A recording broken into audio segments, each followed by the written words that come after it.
اعوذ باللہ من الشیطان الرجیم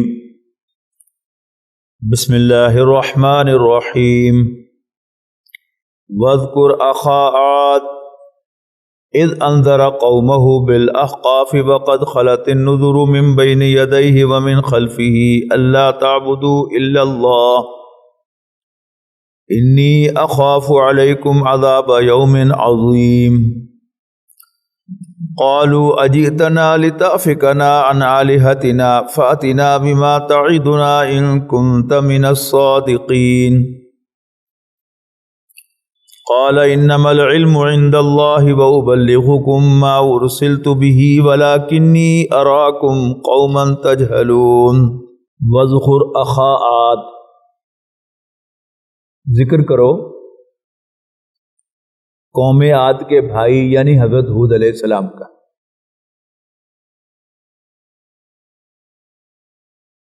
یہ 6 پیغمبر ہیں جن کا بار بار قرآن مجید میں ذکر آیا ہے، حضرت نوح علیہ السلام، حضرت ہود علیہ السلام، حضرت صالح علیہ السلام، حضرت لوط علیہ السلام، حضرت شعیب علیہ السلام اور موسیٰ علیہ السلام۔ ان میں سے یہ دوسرے ہیں حضرت ہود علیہ السلام جو قوم عاد کی طرف بھیجے گئے۔ وَاذْكُرْ أَخَا عَادٍ، قوم عاد کے بھائی کو یاد کرو یا ان کا ذکر کرو۔ اذ انذر قومہ بالاحقاف، جب انہوں نے احقاف کی سرزمین میں لوگوں کو خبردار کیا۔ وقد خلت النذر من بین یدیہ، اور اس سے پہلے بھی ان میں خبردار کرنے والے آئے تھے، ومن خلفی، اور اس کے بعد بھی آئے تھے۔ کیا خبردار کر رہے تھے؟ اللہ تعبدوا الا اللہ، کہ اللہ کے سوا کسی اور کی عبادت نہ کرو۔ انی اخاف علیکم عذاب یوم عظیم، میں تمہارے بارے میں ایک بڑے دن کے عذاب سے ڈرتا ہوں۔ احقاف ریت کے ٹیلے کو کہتے ہیں۔ یہ علاقہ مکہ مکرمہ سے جنوب مشرق کی طرف تھا، اور اب وہاں پر ریت کے ٹیلے ہیں۔ اس قوم پر تیز ہوا آندھی چلی جو 7 راتیں اور مسلسل 8 دن تک جاری رہی۔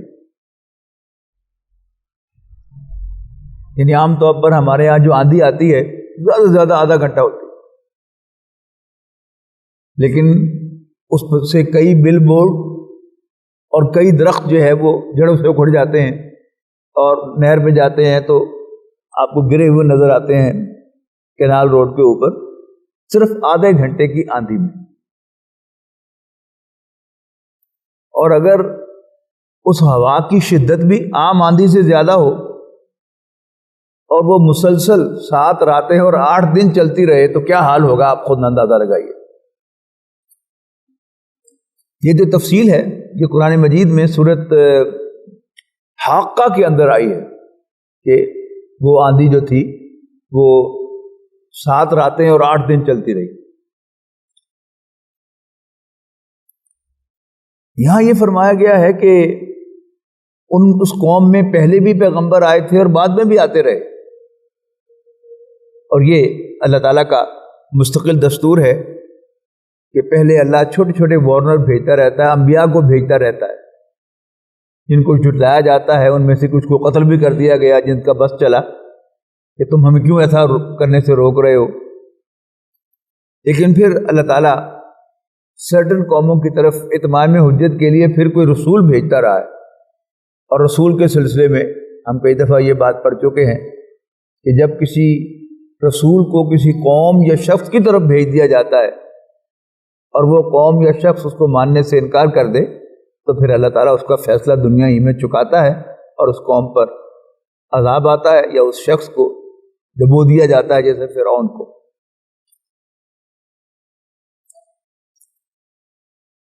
تو قوم عاد کی طرف فائنلی بھیجا گیا حضرت ہود علیہ السلام کو، اور انہوں نے بھی خبردار کیا کہ اللہ کے سوا کسی اور کی عبادت نہ کرو، میں تمہارے بارے میں ایک بڑے دن کے عذاب سے ڈرتا ہوں۔ انہوں نے جواب میں کیا کہا؟ قالوا اجئتنا لتأفكنا عن آلهتنا، اے ہود کیا تم آئے ہو کہ تم ہمارے معبودوں سے ہمیں پھیر دو؟ فاتنا بما تعدنا،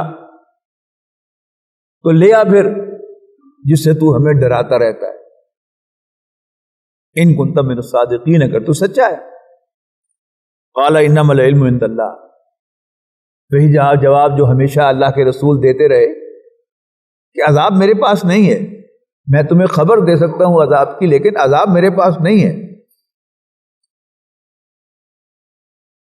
انما العلم عند اللہ، وہ کب آئے گا؟ اس کا علم تو اللہ کے پاس ہے۔ وَأُبَلِّغُكُم مَّا أُرْسِلْتُ بِهِ، اور میں تو تمہیں وہی پہنچا رہا ہوں جو مجھے پیغام دے کر بھیجا گیا۔ وَلَٰكِنِّي أَرَاكُمْ قَوْمًا تَجْهَلُونَ، لیکن آن دی ادر ہینڈ میں دیکھتا ہوں تم سب کو کہ تم جہالت میں پھنس گئے۔ فَلَمَّا رَأَوْا عَارِضًا،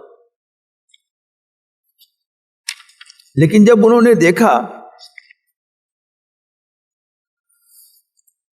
عذاب کو بادل کی صورت میں اپنی طرف آتے ہوئے، ہوتا نا کہ بارش آتی ہے تو پہلے بادل آتے ہیں، آندھی آتی ہے تو پہلے سرخ جو ہے وہ ہورائزن جو ہے اس پر نظر آتا ہے، یا بادل ہی ہوتے ہیں اور پھر پہلے تیز ہوا چلتی ہے پھر بارش آتی ہے۔ تو انہوں نے جب اپنے میدانوں کی طرف بادل کو آتے ہوئے دیکھا، قالوا ھذا عارض ممطرنا، تو وہ کہنے لگے کہ یہ بادل ہے جو ہم پر برسے گا، جو ہمیں سیراب کرے گا۔ بل ہوا مستعجلتم بہ، لیکن یہ وہی ہے کہ جس کے بارے میں تم جلدی مچا رہے تھے، تقاضا تھا نا، لیا۔ اور یہ ہر نبی سے تقاضا کیا جاتا رہا کہ ایسے ڈراتے رہتے، عذاب آئے گا، عذاب آئے گا، کب آئے گا؟ کل کیوں؟ آج ہی لے آؤ، شام کو کیوں؟ انہیں لے آ۔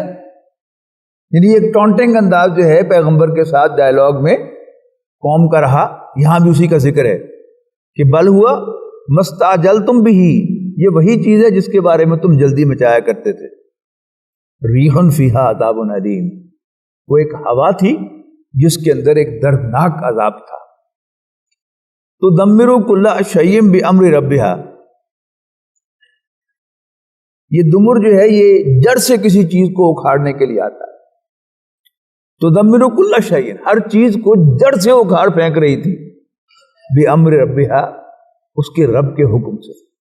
اور اللہ تعالیٰ کا حکم جب آ جائے تو اس کے لیے وسائل کی ضرورت نہیں ہوتی، اللہ تعالیٰ جو حکم دے وہ آنے واحد میں پورا ہو کر رہتا ہے۔ فَأَصْبَحُوا لَا يُرَىٰ إِلَّا مَسَاكِنُهُمْ، تو وہ ایسے ہو گئے کہ ان کے صرف خالی مکان مسکن نظر آتے تھے اور کچھ نظر نہیں آتا۔ اور یہ جو ریت کے ٹیلے ہوتے ہیں ان کے بارے میں آپ کو معلوم ہے کہ یہ روز اپنی شکل بدلتے ہیں، یعنی آج ریت جو ہے وہ یہاں کٹھی ہو گئی، ایک ٹیلا بن گیا، پھر یہاں پر ایک ٹیلا بن گیا، پھر وہاں پر ایک ٹیلا بن گیا، پھر جب آندھی چلے گی، یہ ریتلے علاقوں میں تقریباً روز شام کو آندھی آتی ہے، تو پھر یہ ٹیلا جو ہے وہ یہاں منتقل ہو سکتا ہے اور یہ یہاں منتقل ہو سکتا ہے، ادھر والا ادھر آ سکتا ہے، پھر نئے ٹیلے جو ہے وہ نئی شکلیں بن جائیں گے۔ تو کیا ہوا کہ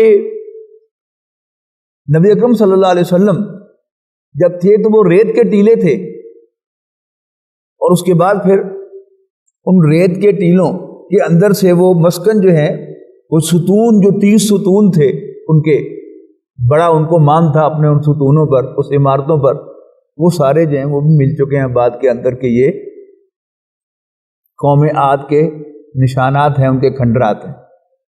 یہ سارے جو ہم دیکھتے ہیں، موہنجودارو ہو، ہڑپا ہو یا ٹیکسلا ہو، یہ کون ہے؟ وہاں یہ تو بتایا جاتا ہے کہ یہ 5000 سال پرانی تہذیب ہے اور یہ 10,000 سال پرانی تہذیب ہے، اور دیکھیں اس کی دیواریں کتنی موٹی ہیں۔ سوال یہ ہے کہ پھر وہ منہدم کیسے ہو گئی؟ پھر کیوں تباہ ہو گئے؟ اللہ تعالیٰ کا حکم آیا تو پھر آپ کی 10 فٹ کی دیوار ہو خواہ کنکریٹ کی دیوار ہو خواہ اسٹیل کی دیوار ہو، اللہ تعالیٰ کے حکم کے سامنے کوئی حیثیت نہیں۔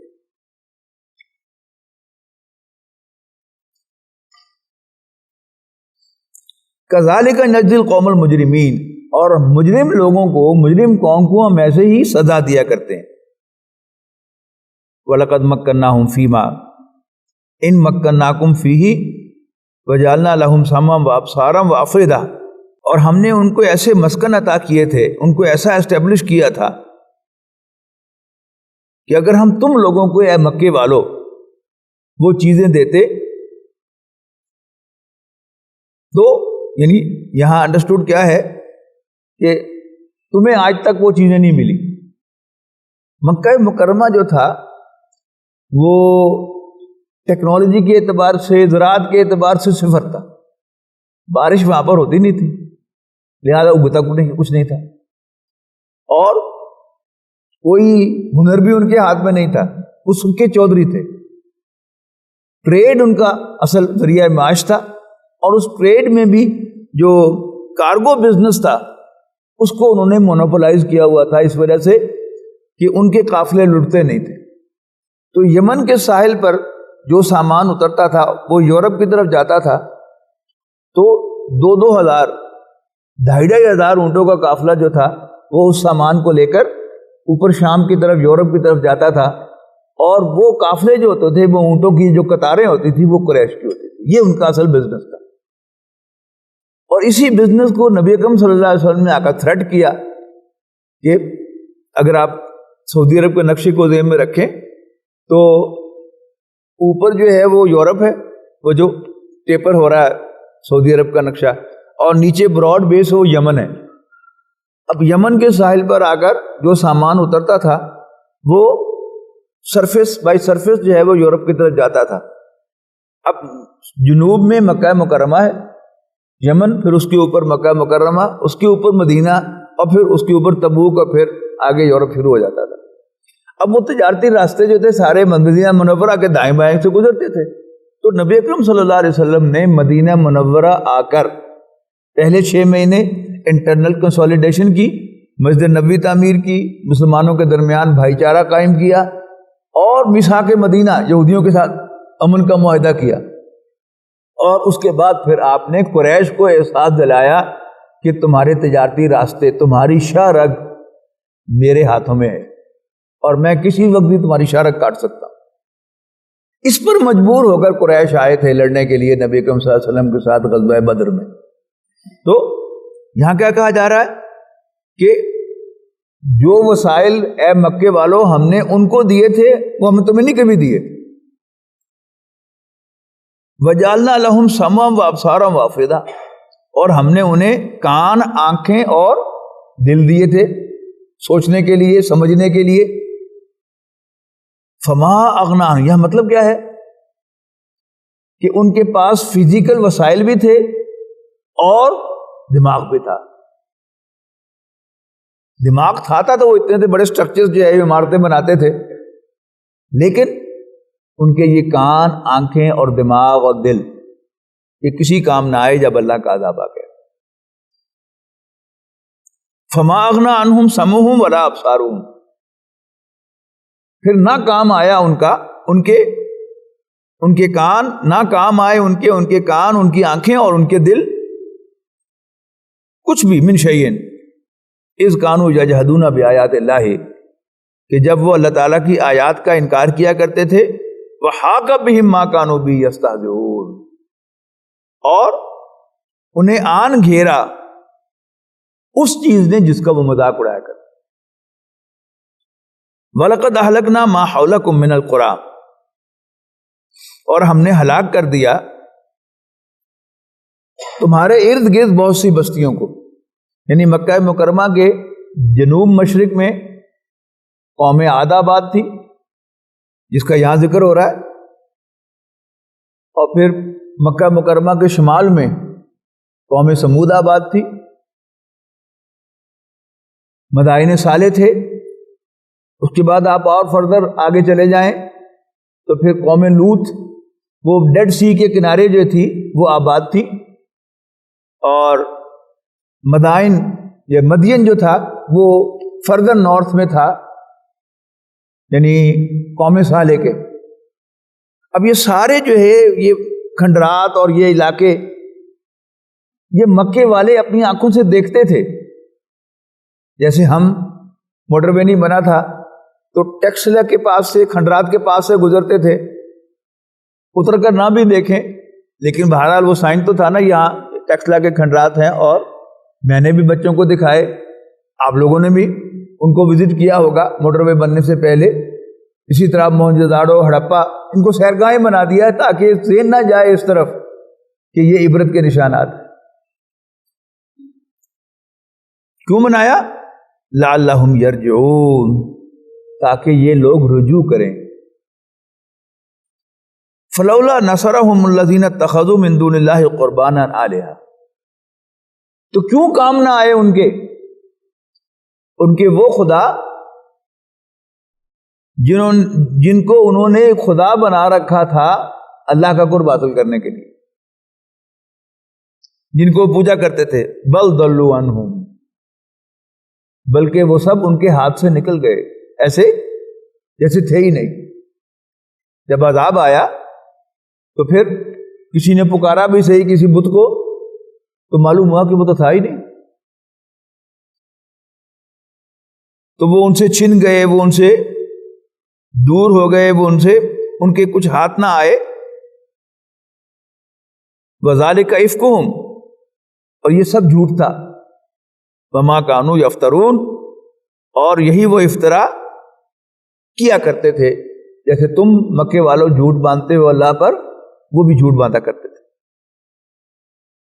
وَإِذْ صَرَفْنَا إِلَيْكَ نَفَرًا مِنَ الْجِنِّ يَسْتَمِعُونَ الْقُرْآنَ، نبی اکرم صلی اللہ علیہ وسلم جب طائف سے واپس تشریف لا رہے تھے، اور طائف میں جو کچھ ہوا وہ آپ کو معلوم ہے، وہ بڑا دل چیر دینے والا واقعہ تھا کہ جو وہاں نبی اکرم صلی اللہ علیہ وسلم کے ساتھ پیش آیا، اور ادھر واپس مکے کی طرف بھی مایوسی تھی کہ وہاں کیسے داخل ہوں گے، مکہ مکرمہ میں آپ کے ساتھ کیا ہوگا۔ تو اس دل گرفتی کی عالم میں نبی اکرم صلی اللہ علیہ وسلم نے چند دن نخلا میں قیام فرمایا، نخلا کی وادی جس کا وہ واقعہ بھی آتا ہے غزوہ بدر سے پہلے کہ آپ نے ایک دستہ بھیجا تھا اور اس نے کفار کے ایک لشکر کو ٹارگٹ کیا، لڑائی ہو گئی، ایک بندہ مار دیا، 2 کو قیدی بنا لیا، ایک بھاگ کے نکل گیا اور سارا سامان جو تھا سامان تجارت وہ لوٹ لیا۔ یہ وہی جگہ ہے نخلا، یہ طائف کے قریب ہے۔ تو وہاں نبی اکرم صلی اللہ علیہ وسلم نے چند دن قیام فرمایا، تو ایک روز فجر کی نماز نبی اکرم صلی اللہ علیہ وسلم امام تھے، اور آپ کے آزاد کردہ غلام زید ابن حارثہ وہی ساتھ تھے، وہ مقتدی تھے، اور نبی اکرم صلی اللہ علیہ وسلم تلاوت فرما رہے تھے فجر کی نماز میں۔ ظاہر فجر کی نماز میں طویل تلاوت ہوتی ہے۔ وہاں کیا ہوا کہ اوپر سے جنوں کی ایک جماعت کا ذکر ہوا۔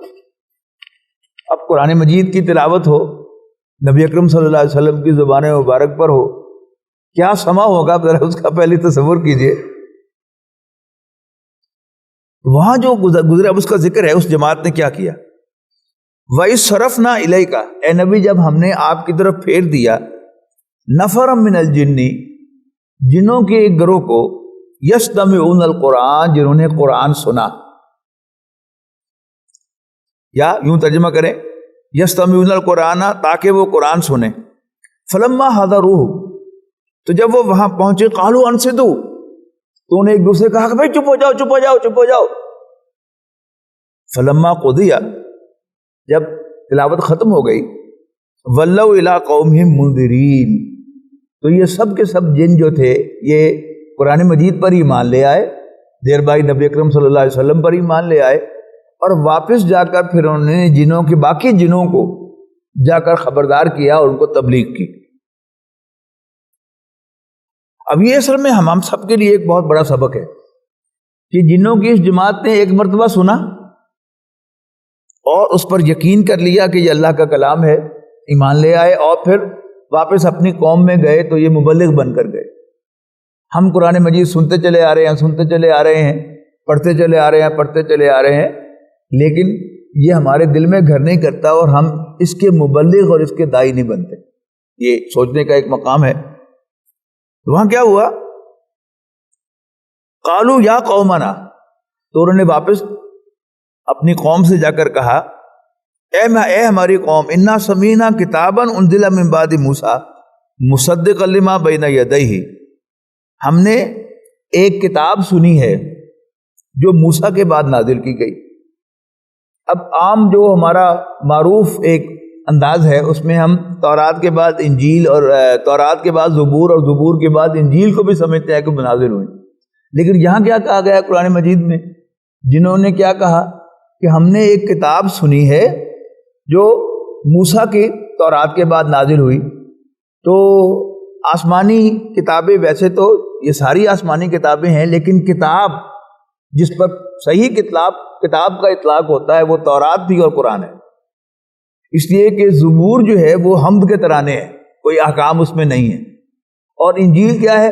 واعظ ہیں، بڑے دل نشین واعظ ہیں، اور دل کو لگنے والی، دل پر اثر کرنے والی باتیں ہیں حضرت عیسیٰ علیہ السلام کی، ان میں بھی احکام نہیں ہیں، بلکہ جو موجودہ بائبل ہے اس میں حضرت عیسیٰ علیہ السلام کا ایک قول آج بھی نقل ہوتا ہے کہ don't think I have come to break law, میں تورات کے قانون کو نہ سسپینڈ کرنے کے لیے آیا ہوں، نہ توڑنے کے لیے آیا ہوں، ختم کرنے کے لیے آیا ہوں۔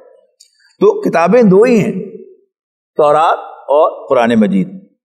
تو انا سمینا کتاباً، ہم نے ایک کتاب سنی ہے، انزل من بعد موسیٰ، جو موسیٰ کے بعد نازل ہوئی، مصدقا لما بین یدیہ، تصدیق کرتے ہوئے اس کی جو اس کے سامنے پہلے سے موجود ہے، یہدی الی الحق، وہ حق کا راستہ دکھاتی ہے، وَإِلَىٰ طَرِیقٍ مستقیم، اور ایک سیدھے راستے کی طرف رہنمائی کرتی ہے۔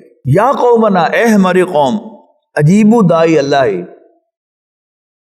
اللہ کی طرف بلانے والے کی بات کو ریسپونڈ کرو، قبول کرو، وآمنوا بہ، اور اس پر ایمان لاؤ، یغفر لکم من ذنوبکم، اللہ تعالیٰ تمہارے گناہوں کو بخش دے گا، ویجرکم من عذاب علیم، اور تمہیں بدلہ دے گا، بلکہ تمہیں نجات دے گا، من عذاب علیم، ایک دردناک عذاب سے۔ ومن لا یجب داعی اللہ، اور جو کوئی اللہ کی طرف بلانے والے کی بات کو نہیں مانے گا، قبول نہیں کرے گا، فلیس بمعجز فی الارض، تو زمین میں اللہ کو عاجز نہیں کر سکے گا،